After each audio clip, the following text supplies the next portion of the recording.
फिल्मों में तो हम सबने देखा है ना।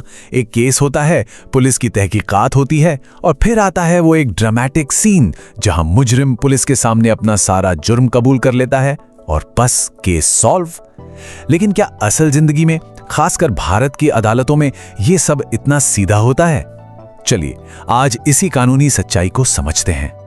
तो सवाल बिल्कुल सीधा है। अगर कोई इंसान पुलिस के सामने मान ले कि उसने कोई अपराध किया है, तो क्या अदालत सिर्फ उस एक बयान के आधार पर उसे दोषी ठहरा सकती है?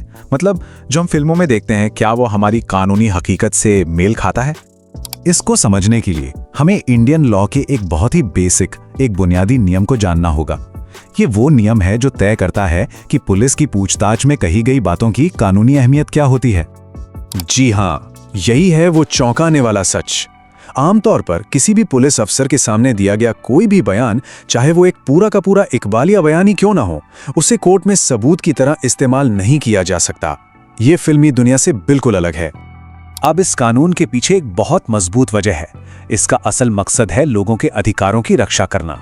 मतलब ये पक्का करना कि किसी से भी डरा धमकाकर, दबाव डालकर या जबरदस्ती कोई बयान ना लिया जा सके जिसका इस्तेमाल बाद में उसी के खिलाफ हो।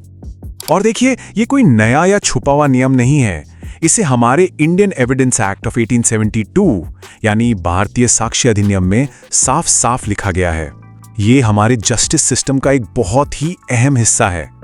इस कानून की जो सबसे पहली और जरूरी धारा है वो है सेक्शन 25। ये बिल्कुल साफ कहता है कि पुलिस अफसर के सामने किया गया कोई भी कन्फेशन, कोई भी इकबालिया बयान आरोपी के खिलाफ सबूत के तौर पर साबित नहीं किया जा सकता। एक बहुत ही क्लियर और मजबूत नियम। और ये कानून कितना ठोस है, इसका अंदाजा लगाइए। बात सिर्फ यहीं खत्म नहीं होती। सेक्शन 26 इस नियम को एक कदम और आगे ले जाता है। ये कहता है कि अगर कोई इंसान पुलिस कस्टडी में है तो उस दौरान दिया गया कोई भी कन्फेशन भी मान्य नहीं होगा। सोचिए, भले ही वो बयान सीधे किसी पुलिस वाले को ना भी दिया गया हो, तब भी वो अदालत में सबूत नहीं बन सकता। तो क्या इसका मतलब ये हुआ कि पुलिस के सामने कही गई किसी भी बात की कोई वैल्यू ही नहीं है? नहीं, ऐसा भी नहीं है। इस नियम के कुछ बहुत ही जरूरी एक्सेप्शंस हैं। कुछ ऐसी स्थितियां हैं जहां एक बयान सबूत बन सकता है।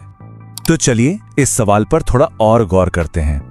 क्या कोई ऐसी सिचुएशन हो सकती है जिसमें पुलिस को दी गई जानकारी का कोई हिस्सा कोर्ट में वैलिड माना जा सकता है?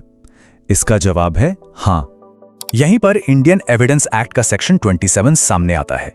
ये वो एक्सेप्शन है जो अक्सर केस की दिशा बदल देता है। ये कहता है कि अगर आरोपी के बयान के आधार पर किसी नई चीज या सबूत की डिस्कवरी होती है, यानी कोई चीज बरामद होती है, तो बयान का सिर्फ वो हिस्सा मान्य हो सकता है जिससे ये खोज हुई। तो ये काम कैसे करता है?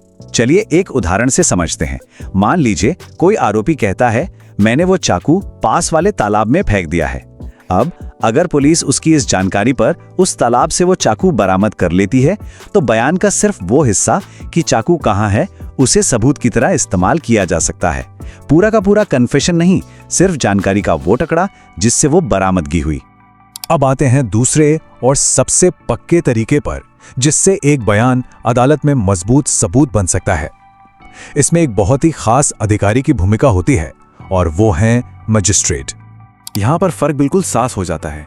एक तरफ पुलिस को दिया गया बयान है जो आमतौर पर अमान्य है, और दूसरी तरफ मजिस्ट्रेट के सामने दिया गया बयान जिसे पूरी तरह से वैलिड और एक मजबूत सबूत माना जाता है। यही वजह है कि जब भी पुलिस को कोई बहुत जरूरी बयान मिलता है तो उनकी पूरी कोशिश होती है कि उसे CRPC यानी कोड ऑफ क्रिमिनल प्रोसीजर के सेक्शन 164 के तहत एक मैजिस्ट्रेट के सामने रिकॉर्ड करवाया जाए। मैजिस्ट्रेट ये पक्का करते हैं कि बयान बिना किसी दबाव के अपनी मर्जी से दिया जा रहा है। इससे उस बयान की कानूनी वैधता बहुत बढ़ जाती है।